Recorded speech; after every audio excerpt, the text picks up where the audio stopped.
안녕하세요. 하루 필수 말씀 충전 하필큐티 조종환입니다. 오늘 함께 나눌 하나님 말씀은 호세아 10장 1절에서 15절까지 말씀입니다. 이스라엘은 열매가 무성한 포도 덩굴, 열매가 많이 맺힐수록 제단도 많이 만들고 토지에 수확이 많아질수록 돌기둥도 많이 깎아 세운다 라고 이야기하십니다.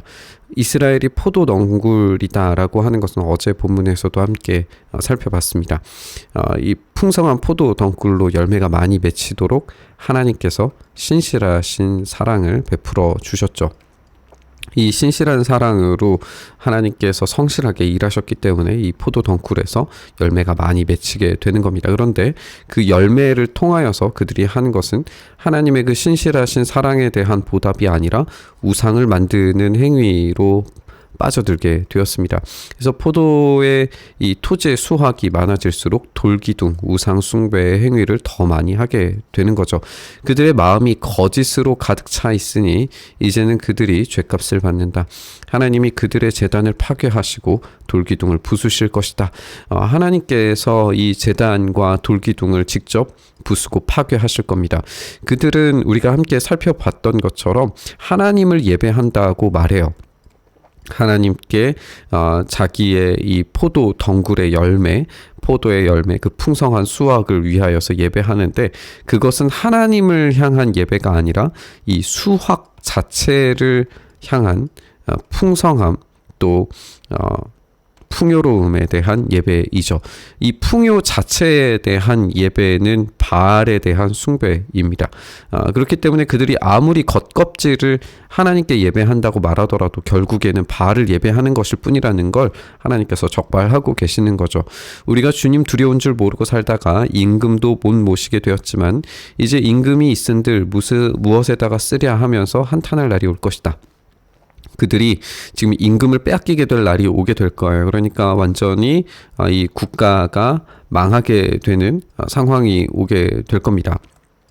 국가가 망하는 이 상황에서 왕을 찾게 될 텐데 이 왕이 과연 누구인가? 이스라엘의 참된 왕이 누구인가라고 생각해 보면 이스라엘의 참된 왕은 하나님이셔야 해요. 그런데 이들은 여전히 임금이 있은들 무엇에다가 쓰랴 자기들이 왕이 없는 것처럼 굴고 있습니다. 그들의 참되신 왕인 하나님을 섬기려고 주님께 돌아가려고 하는 방식 자체를 완전히 잊어버리고 있는 거죠. 그들은 빈 약속이나 일삼고 거짓 맹세나 하며 쓸모없는 언약이나 맺는다. 그러므로 밭이랑에 도단한 독초처럼 불의가 퍼진다. 여기에서 빈 약속, 거짓 맹세, 쓸모없는 언약을 심었을 때에 독초가 자라나는 걸 보게 됩니다. 이것이 이제 오늘 우리가 보게 될 중요한 메타포인데 하나님께서는 그 신실하신 사랑으로 심으셔서 포도 넝쿨의 열매가 많이 맺도록 하셨어요. 그런데 이 악의를 가지고 빈 약속과 거짓 맹세와 쓸모없는 언약을 맺는 자들은 독초를 자라나게 만듭니다. 그러니까 무엇을 심느냐에 따라서 어떤 열매가 맺느냐라고 하는 아주 기본적인 원리를 생각했을 때 이들은 헛된 것을 심고 헛된 것을 거두고 있는 모습을 우리가 읽게 되는 겁니다. 사마리아 주민은 베다웬의 금송아지를 잃고 두려워하고 그 우상을 잃고 슬퍼할 것이다. 그것을 즐겨서 섬긴 이교의 제사장들은 우상의 영화가 자기들에게서 벗어난 것 때문에 탄식할 것이다. 사람들이 금송아지를 아시리아로 가지고 가서 대왕에게 선물로 바칠 것이다. 그러나 에브라임이 대가로 받아오는 것은 수치뿐일 것이다. 끝내 이스라엘은 우상을 섬긴 일로 수치를 당하고야 말 것이다. 이렇게 이들은 금송아지를 잃는 것을 너무나도 두려워하고 있는 모습을 보게 되고 그럼에도 불구하고 금송아지를 아시리아에 바칠 수밖에 없는 이런 시대적인 상황을 이야기하고 있어요. 이들이 섬기려고 한 금송아지는 출애굽에 나왔던 그 금송아지죠. 그러니까 이들이 생각할 때에 하나님께서 참된 예배의 대상이시라면 하나님만을 온전히 예배하는 방법을 배워야 하는데 이들은 하나님을 예배하는 방법이 아니라 자기들 스스로 만든 신을 예배하고 있는 거죠. 스스로 만든 신을 예배하는 자들은 그 만들어진 신을 두렵게 여깁니다. 자기 스스로가 심은 그 신이라고 하는 존재를 두렵게 여기면서 이것을 빼앗길까 두려워하는 거죠. 우리의 시대를 살펴보면 우리의 시대에 돈을 숭배하면 이 돈이 빼앗기는 것에 대해서 두려워하고 무서워하고 염려하고 걱정하는 그런 것들과 마찬가지의 형식이라고 우리가 볼 수 있을 겁니다. 어쨌든 이렇게 스스로 만든 신을 빼앗기는 날이 올 겁니다. 그리고 그것을 줌으로써 문제를 해결하려고 하지만 결국에는 수치로 돌아오게 되는 것뿐이죠. 이 금송아지가 자기 왕국을 지켜줄 거라고 기대하고 바랐지만 그들에게 돌아오는 것은 수치뿐이기 때문에 결국 금송아지는 아무것도 아니라는 것이 증명되는 겁니다. 사마리아는 멸망하게 되었다. 왕은 물 위로 떠내려가는 나무 토막과 같다. 이 왕조차도 결국에는 아무런 일도 할 수 없는 존재이죠. 이제 이스라엘의 죄악인 아웬 산당들은 무너지고 가시덤불과 엉겅퀴가 자라올라서 그 제단들을 뒤엎을 것이다. 다시 한번 이 가시덤불과 엉겅퀴가 자라오른다라고 하는 이야기가 등장하게 되는데 결국에 이들이 심은 것이 헛된 것이어서 헛된 것들이 헛된 제단을 뒤덮고 있는 것을 우리가 보게 됩니다. 그때의 백성들은 그 산들을 보고 우리를 숨겨다오 또는 우리를 보고 우리를 덮어다오 라고 호소할 것이다. 그러니까 이 헛된 것으로 만들어진 그늘에 숨으려고 하는 겁니다. 하나님이야말로 진정한 산성이시고 방패이시며 도움이십니다.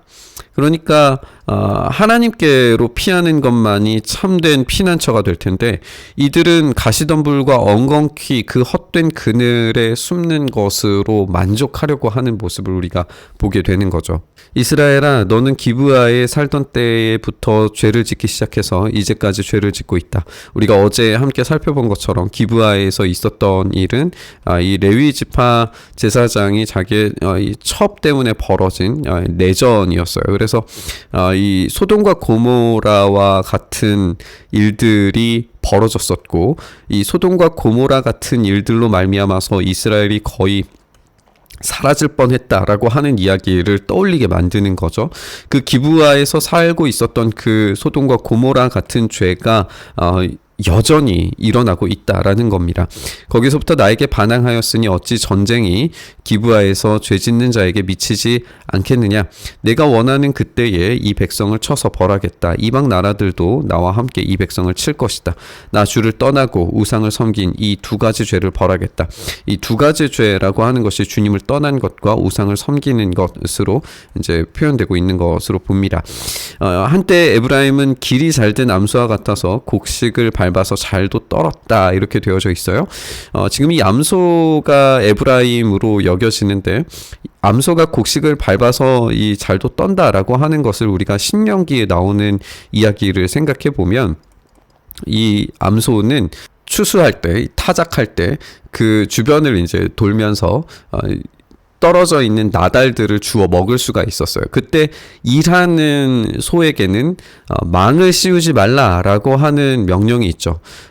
그만큼 넉넉하다는 거예요. 먹을 것이 많기 때문에 소에게 그 정도 주어도 아무렇지 않다는 거예요. 하나님께서 그 떨어진 나달을 어디에 쓰라고 하셨냐면 가난하고 또 고아가 되고 과부가 된 이들에게 이 나달을 주라고 그렇게 명령하셨어요. 그러니까 그들이 다 먹고도 남을 만큼의 양식들이 풍성하게 거두어지는 겁니다. 그러니까 여기에서 곡식을 밟아서 잘도 떨었다라고 하는 것은 일하는 소로서 망이 씌워지지 않은 자유로운 존재로서 하나님께 순종하고 복종하는 존재였다라고 하는 거예요. 그런데 그 위상이 완전히 달라지게 되는데 그러나 이제 나는 그 아름다운 목에 멍에를 씌워서 에브라임은 수레를 끌게 하고 유다는 밭을 갈게 하고 야곱은 썰어지를 하게 하겠다.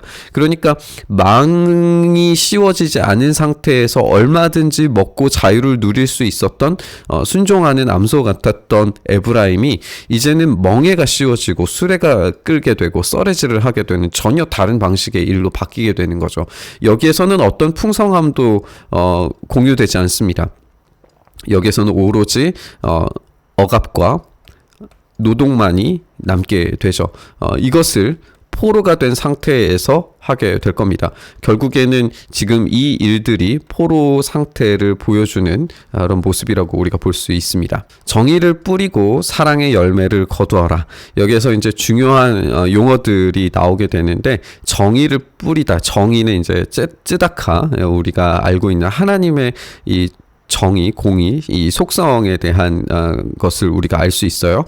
이 정의를 뿌리고 사랑의 열매, 헤세드를 거두어라 라고 그렇게 이야기하십니다.